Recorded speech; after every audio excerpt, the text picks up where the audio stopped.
I want to talk about the myth of the very first of your very first video. I want to talk about the voice reply feature, affiliate links, paying for subs, personality, negative comments, lighting, and sound. And of course, you can always jump in and add some of your comments and questions.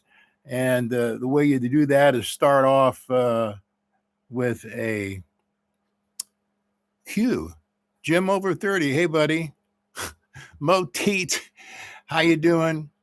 How satisfied are you with your YouTube journey? Yeah, pretty happy with it. Yeah, I'm doing good. Let me talk about a couple of things. First of all, if you're new to YouTube, I'm going to say if you're less than a year old or you haven't started yet, this is one book you need to get: The Dip by Seth Godin. It's a fabulous book. I've read it now, I think maybe 3 times. It doesn't have anything to do with actually running a YouTube channel, but it has everything to do about running life and indirectly running a YouTube channel. He says 99% of people in your niche will fail. I want you to think about that for a moment. A lot of us get really discouraged. We're in a niche and it's really crowded, and we see all the superstars in our niche.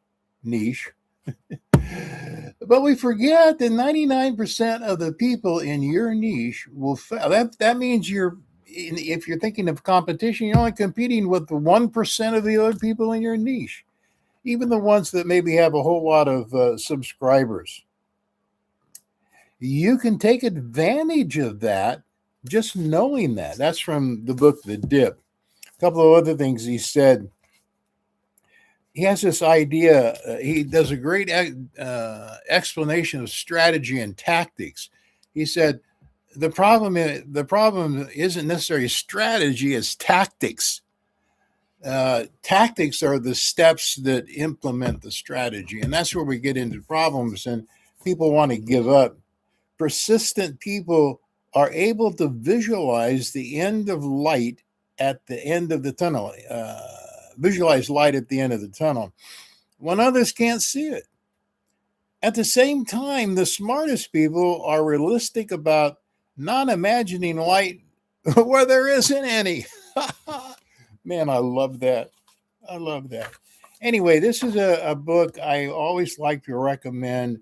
If you're new to YouTube and you've not read The Dip, make sure you can use my link. I don't care if you use my Amazon link. Get any link and go ahead and read that book. It's well worth it. Let's see. Let me look here. What's going on? Well, I got some people there. I apologize. The original live stream just didn't take off. Had a friend the other day had the same problem. So All Sweetie says, I just got the book the other day. That's really cool. So what about your first video? Did your first video suck? Why did it? It doesn't have to. The myth is, people talk all the time. They say, oh man, I look at my first video. It was terrible. My first video wasn't terrible. No, it wasn't. But I spent 3 months planning that one video. Now, I don't think you have to spend 3 months planning it, but I do think you have to spend a certain amount of time when you are ready to hit the record button. I don't believe in the easy mode.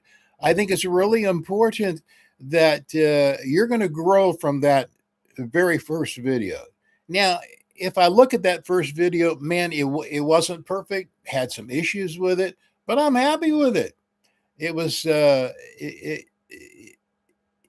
it was part of my theme. If you ain't dead, you ain't done. I love it. It was a great video. But here's the thing about the first videos. When you sit down to do a bit, I got my trusty Oxen Pine journal here with some notes in it. When you sit down to do a video, what's your mindset? Is your mindset doing a home movie? I remember we all had webcams when they first came out. We walked around and we were doing movies of our I remember the 8 millimeter cameras back in my day, taking family pictures. A lot of us were doing family pictures before the internet even was invented, you know. But if I approach YouTube as taking a family movie, and maybe that's what you want to do, that's fine. There's no problem with doing that. But the idea is that if you're going to do YouTube, the mindset I have is you need to bring a message of some kind.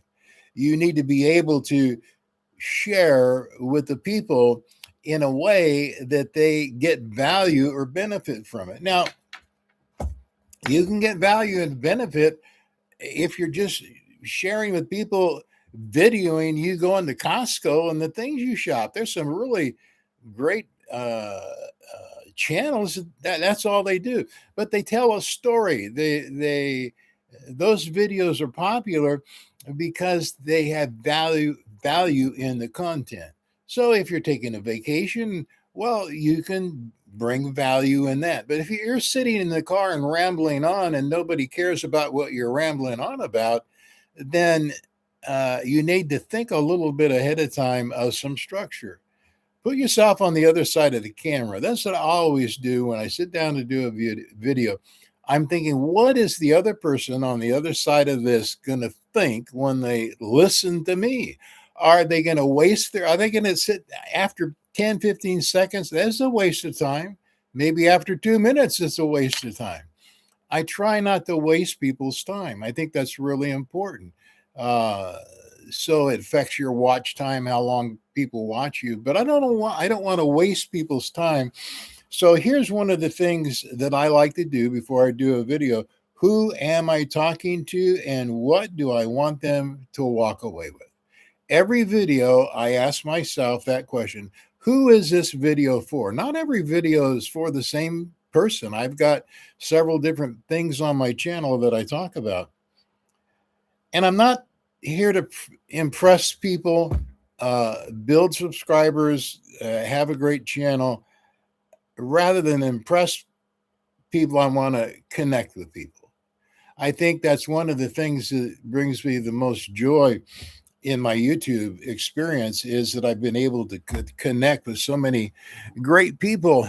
I'm sorry I have to lean forward today because my big screen, all the stuff I had connected went out the window when I got going here. So, but that's the beauty about doing live stream. I mean, you can screw it up and who knows what's going to happen, you know. So let's see. Look down through here. Here's a question. Do people stay patient and think long term about their YouTube channel? That's coming from Moti. Let me ask again. How do people stay patient and think long term about their YouTube channel? That's a great question. I think that you want, I'm going to tell you my honest truth. You know, I love making 10-year goals, 10-year plans, 1-year goals, and 1-year plan. But the truth is, my YouTube experience really isn't that. I'm not that patient with it. And I can't, you know, in my journal, I have another journal that's probably got 50 different topic ideas for YouTube videos. But I get stuck sometimes. I'll look through those topics and none of them resonate with me. And I'll be sitting on a Monday and nothing at all resonates. So I'm not very patient when I get that way. So what I do, I pick up my kettlebell and I walk around the house, or I walk around the yard, get in a car, I drive somewhere. I kind of disconnect from everything and let my brain marinate and let it rest a little bit. When I do that, I come back and within 24 hours, an idea just shows up. This has happened to me all through the 15 months I've been on YouTube, week after week. A lot of times the videos I have planned, I never make them, or I haven't made them yet. Then all of a sudden, I'll watch another video, I'll be reading a book, and an idea will pop up. So in terms of patience and in terms of planning ahead, I don't plan that far ahead. I really don't. I try to stay in my lane. I try to think within 1 month increments, but I think more in terms of what content is going to be useful for my viewers. All right, that was a good question. I took a lot longer to answer it than than I had intended to. Oh my word! So this broken beautiful life. Thank you for your comment. Easter Sunday 2025. Now we're 1,000 plus. Hey, that's great. Very good. Very good. Very good. Pick up that kettlebell. You need to go watch that video if you haven't seen it. Moteet's channel. He featured me in that. It's really great. Matter of fact, I got a small kettlebell right here. This one I keep near my desk for using right here in the house in the corner of my room. Let me talk a little bit about the things I wanted to talk about. The voice reply feature. Have you been using the voice reply feature? I just did start using it the last couple of days. Now I haven't had a lot of comments the last couple of days. It seems like the holidays and whatever is going on. I usually get anywhere from 25 to 30 to 50 comments a day. They've dropped down to 10 to 20 all of a sudden. But most of the comments now, instead of typing a comment back, I use the new voice reply feature. So if somebody comments on your video and you click on the reply button, you'll see a little speaker thing over on the right. You hit that, you got 30 seconds, and you can give them a voice response. I kind of like that. I love community, and I haven't been doing it long enough to figure out what the feedback is going to be, if people are going to like it or not. But a lot of people may want to read a comment, and you can click on the voice recording and see the transcription of it there. But I like that feature. Have any of you been using that feature? I encourage you to use it or try it anyway. Let's see. Hey, Grandpa Chuck, good to see you here. I love Grandpa Chuck. He got a great channel, great personality. Really love what he's doing there. Let's see. Always use voice to text from my iPhone. Yeah, I do that also. Yeah, I do that. But when I use voice to text, man, I have to really make sure that I check it, because if I don't, the AI or whatever functions, however that is done electronically or technologically wise, it can really create some embarrassing messages if you don't double check before you hit send. Oh my word. So I did a video on affiliate links, and it's actually a semi-viral video for me. It's how I make $1,000 a month in affiliate links. And I did want to make a comment on this live stream about it, and I've had a lot of response on that. As a matter of fact, one of the other things I wanted to talk about was negative comments. Here's a negative comment from Frag Slap 5229. I doubt if he's watching the live stream. And this is his comment on my video, how I make $1,000 a month on YouTube part-time. Here's his comment. Best advice ever. Do not listen to all the scam sellers on YouTube. This old fart is a case in point. He's talking about me, who puts all sorts of worthless advice in order to try and collect views, likes, and subscribers, and try to get you to visit all their affiliate websites. All they really want is to become influencers, and they will pitch all sorts of nonsense to achieve that end. Well, as you know, if you know me long enough, my story, so I click on this guy's avatar. I go there. He's got no subscribers, and he doesn't have a channel. So this is either a fake account or whatever. I'm sure Frag Slap is not his real name, right? But guy calls me an old fart. So here's what I replied. Well, it's not the first time somebody called me an old fart. I hope the advice I'm giving is not worthless. I never share anything that I haven't done myself. And you're definitely not going to get rich on the things that I suggest in this video. I'm making a modest side income to help my retirement.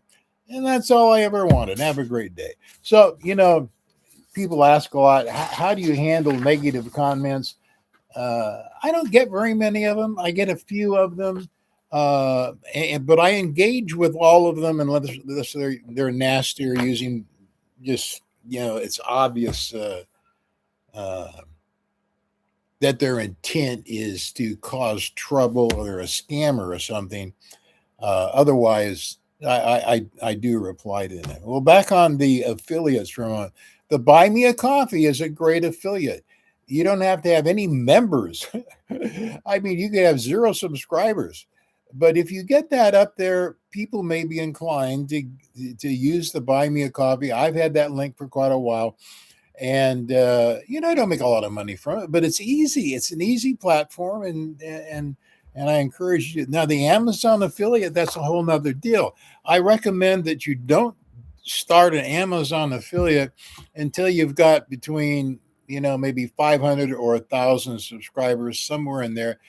To make it pay off, you've got to have a number of sales in the first 3 or 4 months. And so you don't want to start out where you don't have and I didn't explain this in the video very well.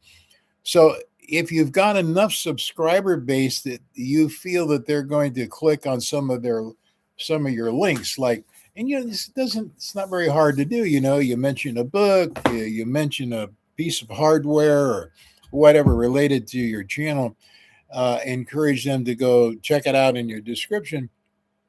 You only need to sell 3 or 4 products in that first 4 months, and then you're accepted fully into the program. Now, October was a great month for me. I mentioned to someone today in a response that my deposit from Amazon in December, which actually comes from October, they pay a couple of months behind, but it's going to be $1,800 just from Amazon. Can you believe that? I was shocked. But if you watch my videos, I don't do a whole lot of promotion, but I do have an Amazon store. So I think the key is for me that the more that you build trust in your videos and in your content, the more people are going to go down and look in your description, and they're going to more than likely click on those affiliate links. And the nice thing about most affiliates, they have 24 or 48-hour cookies. That means if they click on a link to my AI voice recorder, they're going to go over there and buy that off of Amazon. They get there and they buy a $900 computer. You get credit for the $900 computer. You got 4 or 5% of that purchase. Man, that stuff adds up after a while. Amazon affiliate is really cool.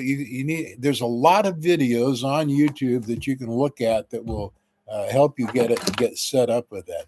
Now, the merch store, I've got a spread shop. A lot of people ask me about that. You can go on my spread shop. You can get my t-shirts and sweatshirts and my stickers and all that stuff. I paid a dear friend on one of my groups. He's a cartoonist. He did this cartoon, so I paid for that. I have a graphic artist that designed that for me, and paid both of them for that. So I established brand identity. In other words, I'd been on YouTube for probably 6 months before I started the merch store. And I established the brand, got the things together, all of these things you need to put off until you've been on YouTube probably for a year, and you don't make a lot of money from it. But down the line, you never know, how all of that's going to work out. All right, maybe I better get over here and take a look at what's going on here. You guys are talking to yourself. That's always cool.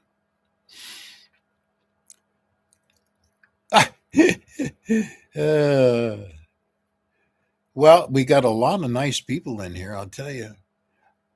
A lot of people mentioned everybody. I'm not going to mention you all. Hey, Misty says, I just decided to do the buy me a coffee. Thanks for the tip. I hope you do. It's a wonderful thing. Matter of fact, in the last few days, I've had a lot of people buy me coffee. I don't know why. Maybe they think I need more coffee. I don't know. Let's see. Beverly, she says, hello, buddy. Do not listen too much to the haters. That's right. That's right. That dude is talking out of his butt. Well, yeah. I probably could have said that back to him. I don't know. Signed up for BMAC a few months ago. Yeah, that's really good. Grandpa Chuck, there is nothing wrong with earning money by doing the right thing. Question, this comes from Artica A. Hello, Mike. Love your video and spending time with you. Please, could you tell if you have an address, P.O. box, for example, where we could send you some fan mail? Well, I'll tell you what, if you go to my channel description, in my channel description is my email, meoldliving@gmail.com. Send me that. I don't have any address on any of that.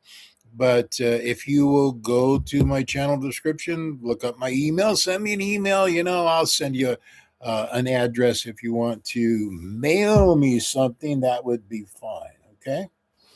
So let me double check here. Okay. Paying for subs. I had a nice conversation with a lovely lady yesterday, and we were talking about what do you think about paying for subs? This was a relatively new channel, and this person had paid Google Ads for subs. And I shared with that person what I share with everybody. There may be a time that you would pay for ads if you've got a product or something that you're trying to push, but it is not good for building a channel. If the reason, and I'm on Facebook a lot. I can't believe all the ads I get on Facebook from people that want to uh, get you to buy their service, and they're going to blow up your channel on YouTube. Uh, the problem is, most of you know, I've got about 38,000 subscribers right now. And out of those 38,000 subscribers, I'm going to guess maybe I have, I don't know, that's Mickey barking. I've got 5,000 to 8,000 loyal followers. So the issue isn't the amount of subscribers. The issue is the people that are involved on a regular basis with you.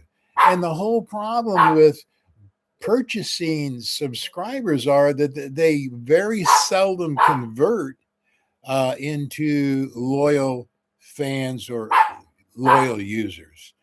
So I believe in organic growth. That's the best way.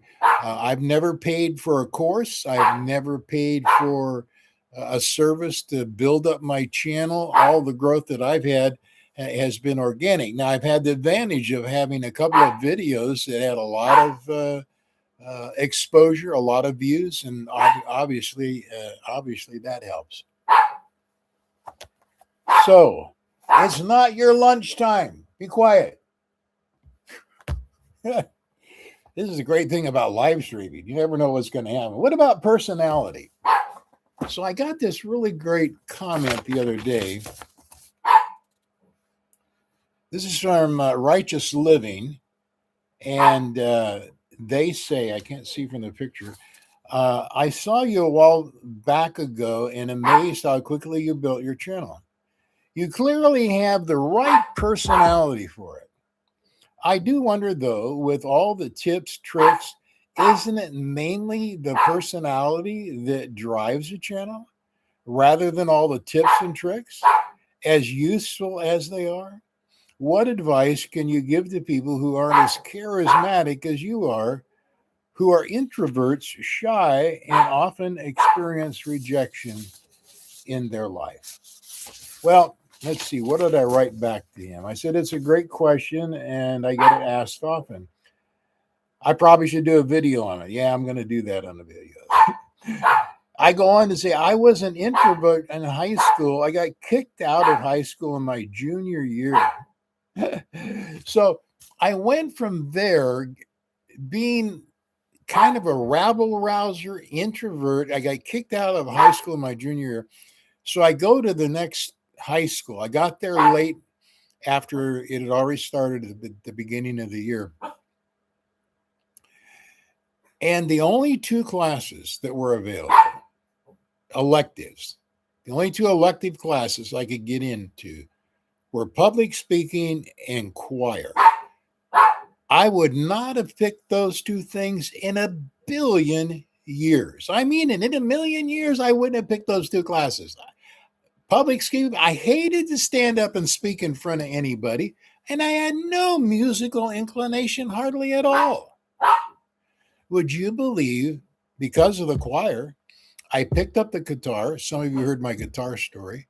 I had picked up a guitar before, but I really got serious about it in this choir. Went on to found a folk group back in the 60s, and we traveled all over Southern California coffee houses singing in these coffee houses. What about the public speaking class? Man, I hated it. I graduated from high school with an A in that public speaking class. In college, I minored in speech. I was on the debate team. Why am I telling you all this? Because no matter who you are, whatever your personality is, you can improve. You can build on who you are. You can build on who you are. Who I am now at 81 years old isn't who I was at 21 years old. No, I was a narcissist and egotist. I don't want to tell you all the things I was when I was younger. But as you work through those things in life, you build upon where you are. You make improvements. So if you get on camera and you don't sound good on camera, you didn't like that video, don't delete it. Look at how you can improve. How can you use, I see a lot of people sit down in front of the camera. Hi, welcome to my channel. I really love YouTube. I hope that you're going to get a lot out of this video. Well, how expressive is that?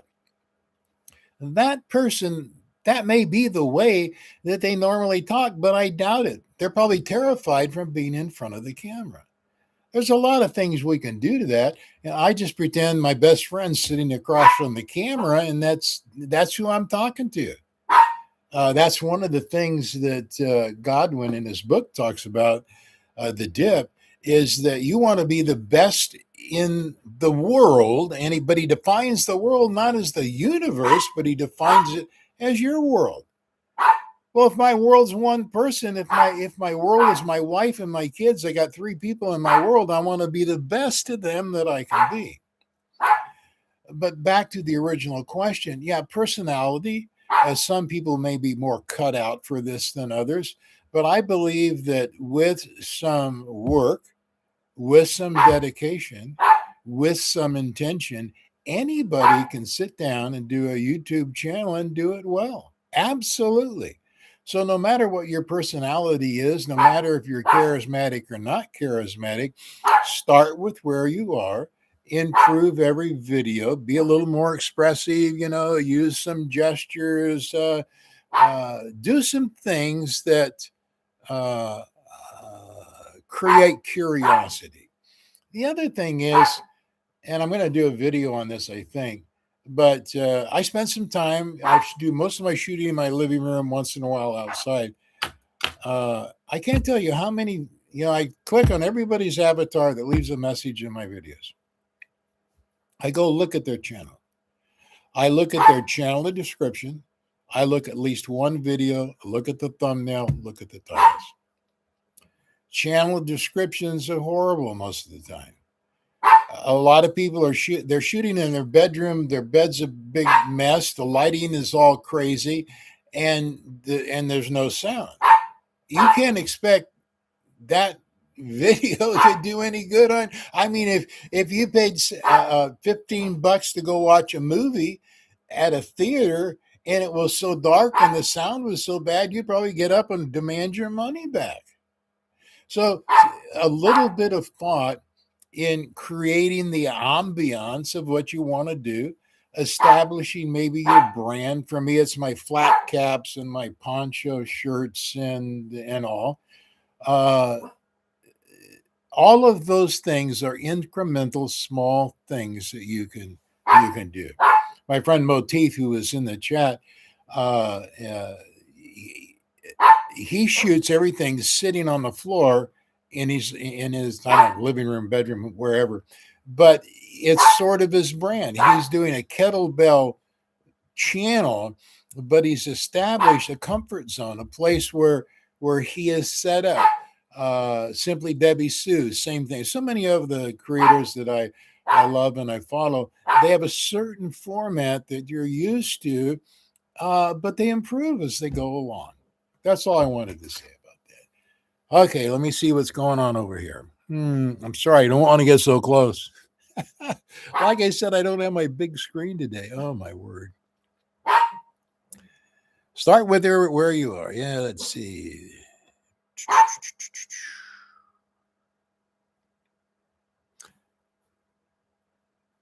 Thank you, Grandpa Chuck. He says, God was directing you to the path he knew was best for you. Yeah, no matter what your faith base is, some people call it the universe. I do. I'm a believer. I'm a Christian. I believe that God is in the middle of it. As I look back on my life and see the choices I thought I was making or the benefits of my bad choices, somehow there is a divine hand in all of that. If Who knows, if I hadn't chosen those classes, getting kicked out of school, I might have ended up in public speaking. I might have ended up in music. I don't know. But that's the beauty of accepting where we are and where we've been and believing we have a place to go. We're not done yet, right? That's my motto. If you ain't done, you ain't done, ain't dead. Oh, man. Let's see. You should do lots of impersonations. Yeah, I got a bunch of people here locally want me to do Santa Claus for them, but I did that a few years ago. Man, you can make money. I did a few Santa Claus gigs. I had pre-grown my beard rather long. I live in Southern California, close to Newport Beach. I got invited to these big fancy parties to do Santa Claus. $500. Then when you get there, if you do a good job, people tip you. My word, mind blower. You're all going to go out and grow beards, I know. Okay. Oh, brother. Let's see. Well, let's see. Classy 8-year-old, 80-year-old. Yeah, I'm going to be 82 in a couple of weeks. Oh, my word. Can you believe it? 82. Holy camoly. Hey, you know what? I've covered everything I was going to cover. My dog is bugging me. I don't know what he's going on with him, but you'll have to put up with it. That's the beauty of the live stream. This is one of the biggest. Covered that. So let's see. This has been quite an interesting live stream. Blew the first one off. If you've got a question, post it up here. Otherwise, I'm going to go bail and get some lunch. What time is it here? 11:44. It hasn't been on that long.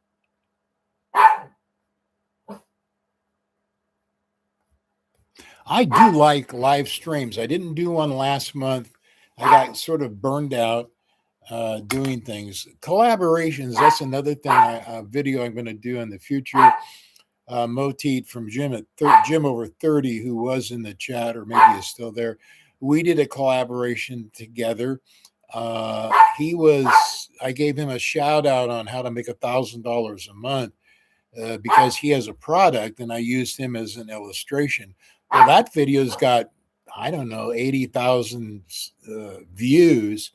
And since he was a collaborator on it, he gets the advantage of those people seeing his channel there. They don't necessarily have to go check on it. But because of that, he sold a lot of that product, and he's had 400 or 500 new subscribers, maybe more, I don't know. So I want to break down the various kinds of collaborations, kind of the afterthought where somebody invites you to be on their channel, or if you pre-plan it, like Motit and I did, and Darren and I have done a collaboration that was strategic. And so I encourage you to join Darren's Skool, Ty's Skool.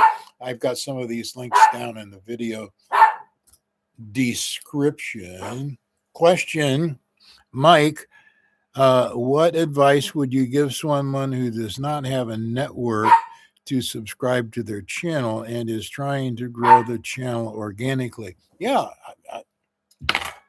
it's an easy answer, and I don't mean to be flippant with it. There's the main pillars of any content are title, thumbnail, first 30 seconds, and compelling content.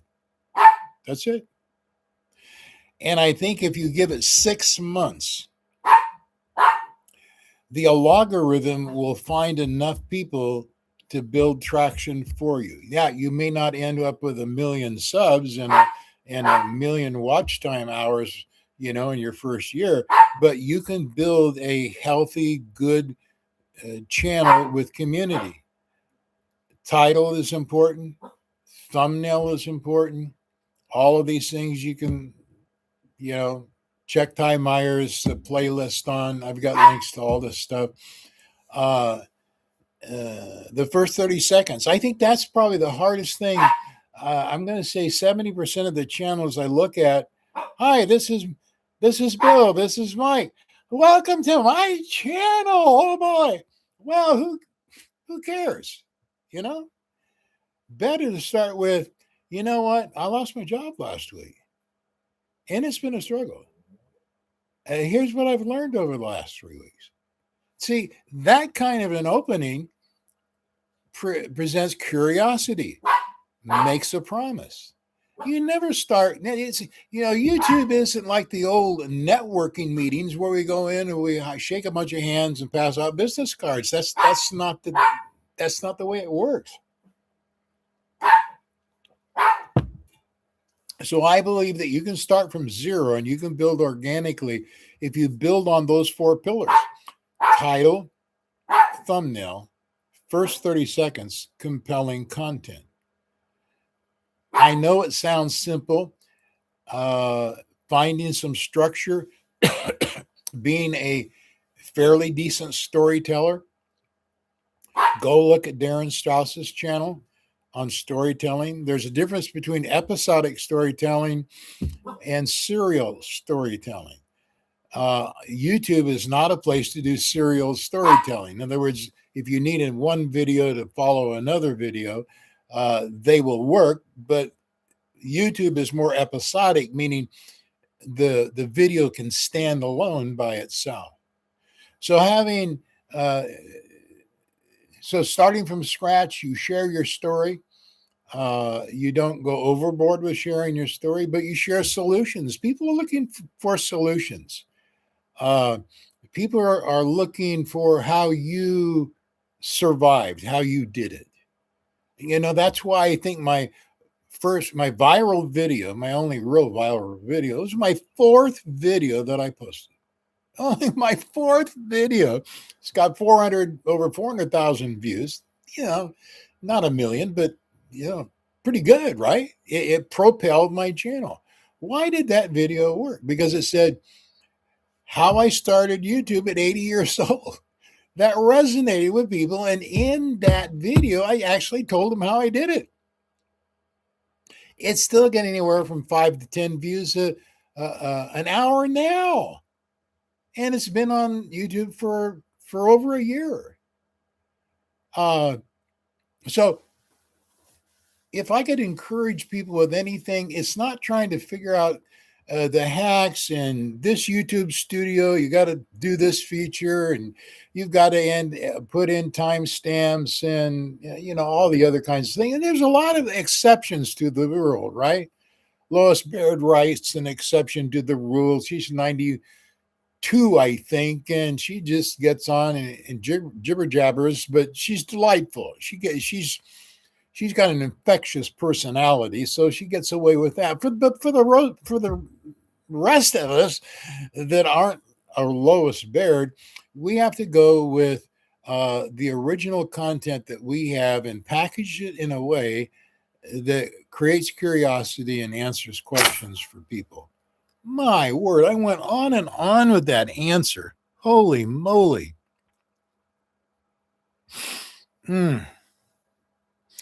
Have you and Rob the Maritiner done? No, we haven't done collaborative work, but Rob has interviewed me on his channel.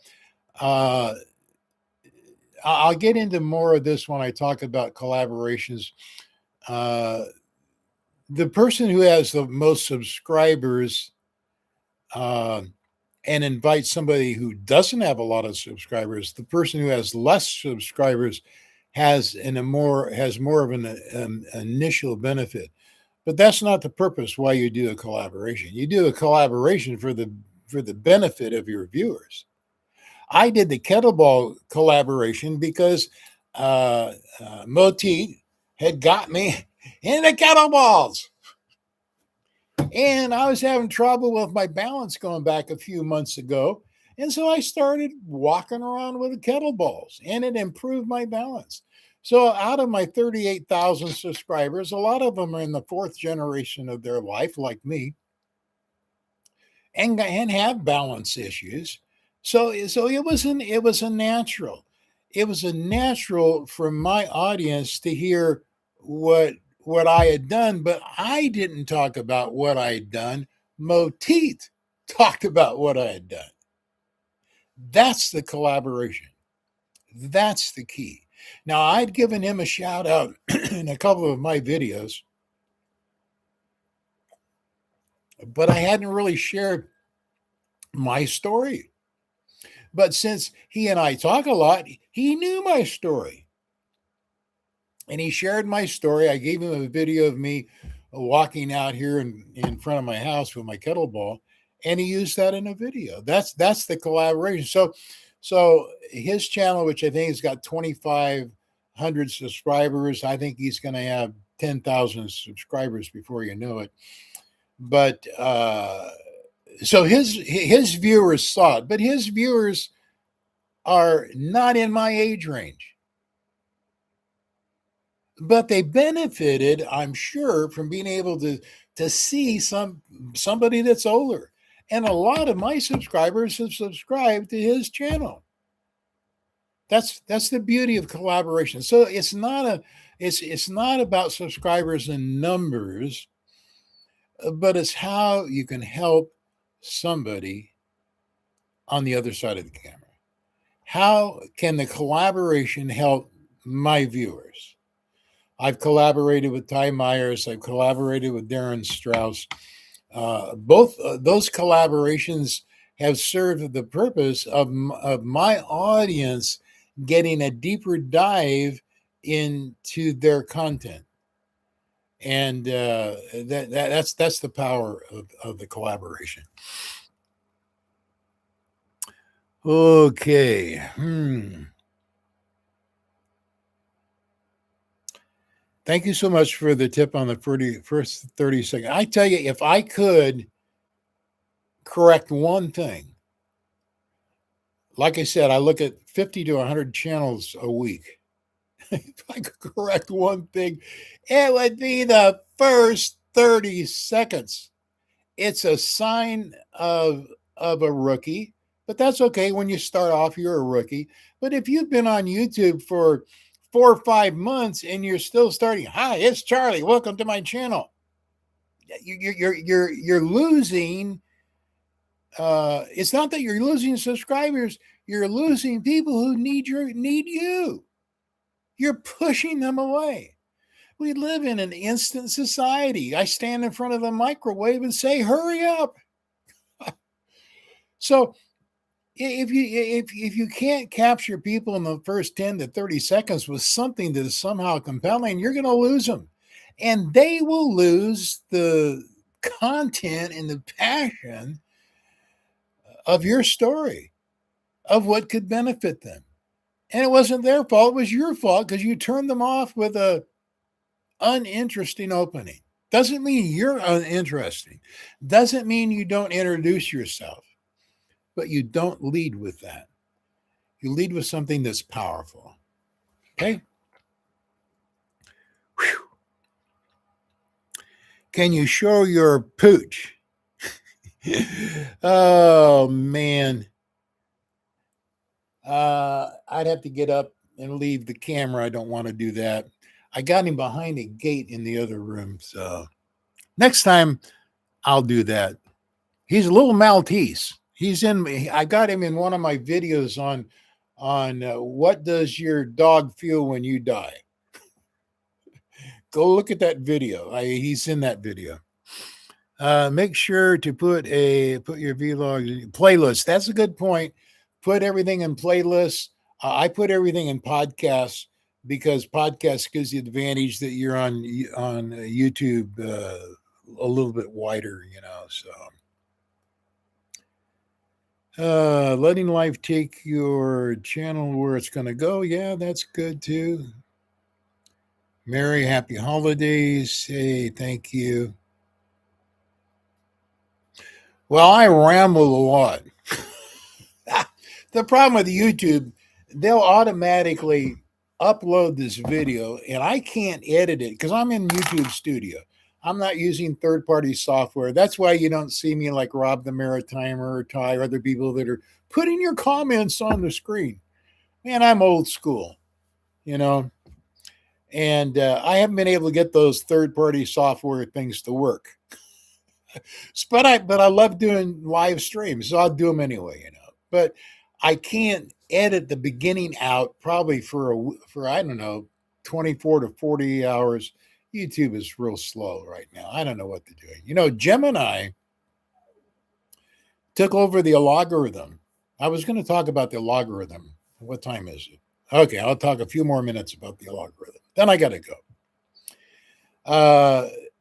Somebody left me a comment about the algorithm wasn't going to look at their channel for whatever reason. The new Gemini algorithm that YouTube is using, a couple of the other people have talked. Think Media has talked about it. vidIQ has talked about it. And they're just not looking at your title, your thumbnail, your SEO. I mean, they're looking at your actual video. They're listening to your video. They're listening to your inflections. They're reading you. And they're trying to match you with the other millions of people that are on YouTube. The whole algorithm issue is changing. I don't know what it means for 2026. Could be good, could be bad. I don't know. I know that the algorithm seems to reward consistency.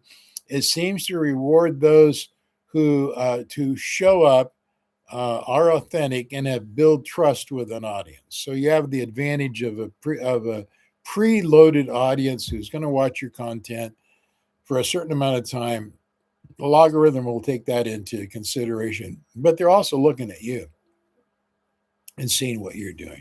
Hey, I enjoyed the live stream today. I'll try to figure out the speaker issue before I do this next time. Probably won't do another live stream until after the first of the year. Okay. It was a blast. I love all you guys. You're great. Thanks for being here. I will see you next time.